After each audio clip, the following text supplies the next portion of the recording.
नमस्कार मित्रों, मैं विकास वर्धन आज आप लोगों के समक्ष कबीरदास के जीवन से संबंधित एक कहानी लेकर उपस्थित हुआ हूँ।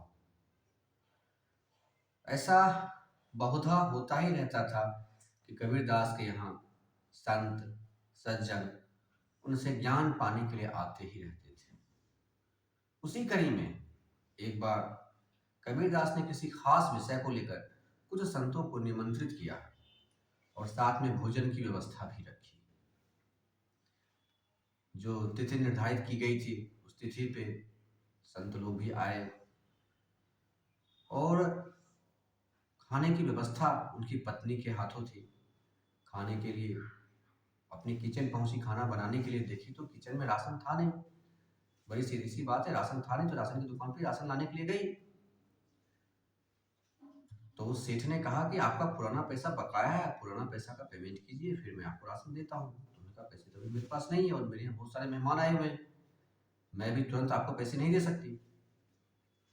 तो उस सेठ ने कहा कि फिर मैं आपको राशन नहीं दे सकता।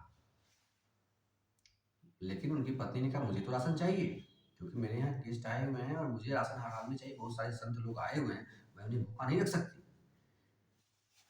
तभी उस सेठ की दृष्टि कबीरदास की पत्नी की शरीर पर पड़ी और उस सेठ ने सोचा क्यों ना इन्हें हम अपने निवास पे आने का प्रस्ताव रखते हैं, देखते हैं क्या कहती है तो बड़ी खूबसूरत। फिर क्या था कि उस सेठ ने कबीरदास की पत्नी के लिए एक इशारा किया कि सॉरी, अगर एक शर्त को आप मान लेंगे तो मैं आपका पुराना बकाया भी छोड़ दूंगा और अभी मैं आपको राशन भी दे दूंगा। तो उनकी पत्नी ने कहा बताइए क्या शर्त है। तो सेठ ने कहा कि आज रात्रि को आपको मेरे निवास पे आना होगा। तो उनकी पत्नी ने कहा बस इतनी सी बात। सेठ को भी थोड़ा झटका लगा कि भाई मैंने इसे अपने निवास पे बुलाने आने की बात कहा और ये पत्नी बड़ी सरलता से मान गई, बोली ठीक है आ जाएंगे। पत्नी घर पहुंची, तैयार होने लगी। जब तक तैयार हो रही थी तब तक बाहर मूसलाधार बारिश शुरू हो गई। कबीरदास दरवाजे से भीतर के कमरे में आए, बोले क्या बात है इतनी रात्रि को तैयार हो रही हो, कहाँ जाना है।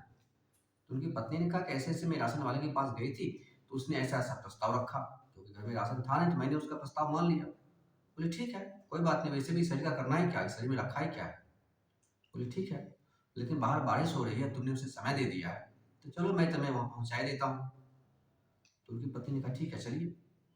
छाता लिए कबीरदास बड़ा सा और दोनों पति पत्नी पहुंचे सेठ के द्वार पर।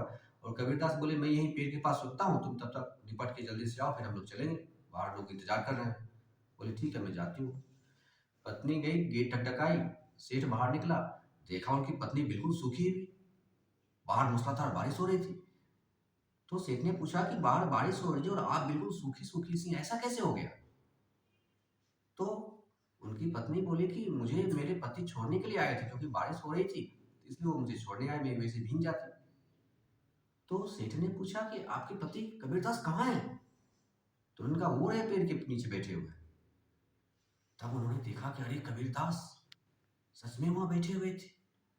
उसे अपनी गलती का एहसास हुआ, अपराध भाव के कारण उसके माथे से पसीना बहने लगा। बरसात होते ही वह दौड़ कर गया और कबीरदास के पैरों से लिपट गया, बोला क्षमा कीजिए मुझसे बहुत बड़ी भूल हो गई। आगे से कभी भी आपको राशन की जरूरत पड़ेगी मैं सदैव आपको दूंगा और जो गलती हुई उसके लिए मुझे कृपया क्षमा कीजिए। वह रोने लगा। कबीरदास ने उसे क्षमा किया और आगे से जब भी जरूरत होती थी तो वह सेठ उन्हें राशन देता था, फ्री ऑफ कॉस्ट, पैसे नहीं लेता था। इस प्रकार से ये कहानी पूरी होती है और आशा करता हूँ कि आपको ये कहानी बेहद पसंद आई होगी। कबीरदास के जीवन से संबंधित, कबीरदास का व्यक्तित्व कैसा था, उनकी पत्नी का व्यक्तित्व कैसा था, किस स्तर के ये लोग थे। तो इस प्रकार की कहानियां मैं आगे भी लाता रहूँगा। कृपया आप चैनल को सब्सक्राइब करें, लाइक करें, उससे हमारे मार्गदर्शन मिलता है कि किस प्रकार की कहानी आप लोग पसंद करते हैं। बहुत बहुत धन्यवाद।